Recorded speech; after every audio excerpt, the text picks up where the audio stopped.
शेतकरी मित्रांनो नमस्कार. आज पुन्हा एकदा आपण नवीन व्हिडिओ म्हणजे महाराष्ट्रामध्ये सर्वीकडे आता ऊसतोड चालू आहे आणि ऊस तुटून गेल्यानंतर बऱ्याच शेतकऱ्यांना खोडवा ठेवायचा असतो आणि खोडवा ठेवताना बऱ्याच शेतकऱ्यांच्या मनामध्ये प्रश्न पडतो की खोडव्याला पहिलं पाणी कधी द्यावं. तर माझ्या माहितीनुसार सांगतो, आता हा आपला मशीनने ऊस तुटलेला आहे आणि पाचटाची कुट्टी पूर्ण झालेली आहे. हा पण काय पाचट पेटवत नाही किंवा पूर्ण जमिनीमध्येच कुजवतो. आता हे पहा, आता आपल्याला पहिलं पाणी, बऱ्याच जणांचं म्हणणं असतं की पहिलं पाणी खोडव्याला कधी द्यायचं.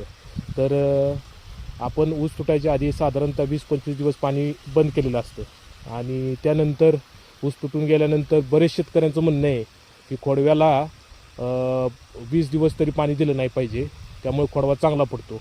तर हा शेतकऱ्यांचा पूर्ण गैरसमज आहे.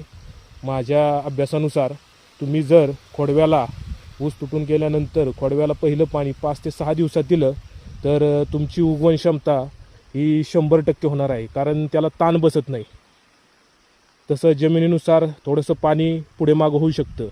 जर हलकी जमीन असेल आणि तुम्ही जर 20 दिवस पाणी म्हणला द्यायचं नाही तर हे एक साप चुकीचं आहे. काळी जमीन असेल तर 8-10 दिवसांनी पाणी देऊ शकता. मध्यम जमीन असेल तर तुम्ही 7 ते 8 दिवसांनी पाणी देऊ शकता. तर आता आपण इथे बघा, ऊसाला तोट्याच केलेल्या आहेत.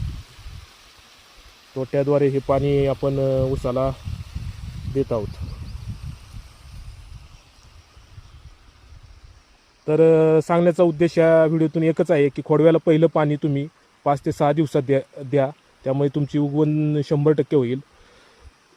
बाकीचे आपण तुम्हाला खोडव्याबद्दल सर्व हे पाचट कसं गाडायचं, कसं कुजवायचं याबद्दल तुम्हाला सर्व व्हिडिओच्या माध्यमातून आपण पुढे देणारच आहोत. त्यासाठी आपल्या चॅनलला फॉलो करा, सबस्क्राईब करा. धन्यवाद.